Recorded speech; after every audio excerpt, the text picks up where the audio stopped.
Welcome to another review on behalf of Aussie Gamers Express. I'm Chaser, and today we're going to have a look at Mother Russia Bleeds.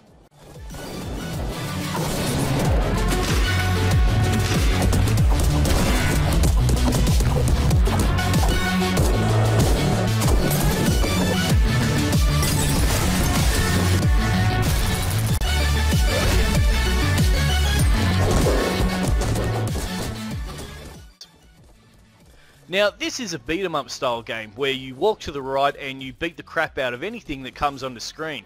Anyone who grew up during the golden age of the console wars, the Nintendo and Sega battle, it would be very familiar with this style of gameplay, as it was the baseline for a lot of games that came with these consoles. There's most famous is the Teenage Mutant Ninja Turtles, Turtles in Time, Golden Axe, Spider-Man, Maximum Carnage, Double Dragon, and Battletoads.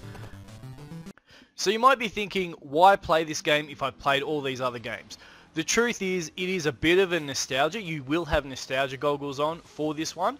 But if this is your first time playing this style of game, it's also very fresh. I found myself actually disliking the game to start with because I've played so many beat-em-ups in the past. It's not actually until I've involved other people, a few friends and a few more controllers, that it has actually become a bit more interesting because you work as a team. That element is crucial in this game. It also mixes up the fight in putting firearms out there and putting other melee weapons out there. It really does mix it up, and you find that the control is very intuitive. A lot of combinations that you would have in some of these titles that came out 20 years ago, they have it in this game. And they've gone to the trouble of fixing a lot of the minor issues where if you're in a group of people and you're getting your ass kicked, you can knock over a pile of guys with the right move. It's not one of those games where you can get stuck within reach of someone and they just kick the living piss out of you and frustrate you. It's a very well balanced game. The boss fights are phenomenal.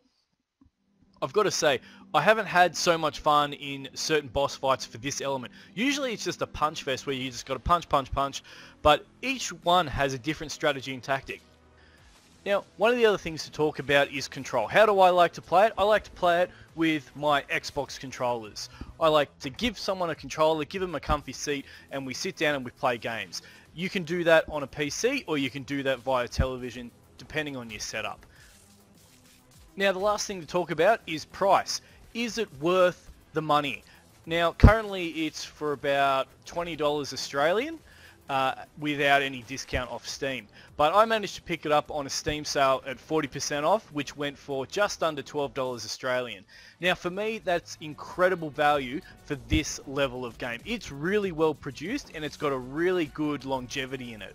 Fair enough, I've only played for probably 3 or 4 sittings with a friend and we're approaching the final level, but you can see that there are bonuses or unlockables after that as well as achievements to go for. And on top of that, I've also given this game for my kids to play with and they love it. They love the old Turtles in Time, they love the old games, but this is something that's a lot more fresher and doesn't have a lot of those problems that the older games used to have, which can be very frustrating for children. Now, one of the things that has come up is not only do I play this with a friend of mine, but I also play it with the kids. The kids watch it, we tell them what the words say, and there's a fair bit of language in it, there's a fair bit of crude graphic violence. I don't have such a problem with that because I spend the time with my kids talking to them about it, about how it's just a game. The kids wrestle, they punch, they kick, they fight with swords. They're into Ninja Turtles, they're into all sorts of things that involve violence.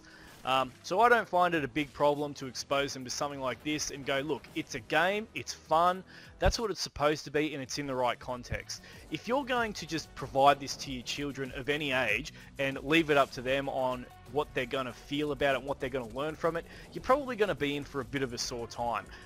So parental guidance is definitely an issue for this game. You've got to be involved if you're going to pass it on. That's all we've got time for today. Grab a copy of Mother Russia Bleeds. I rate it 7 out of 10 hairy nipples.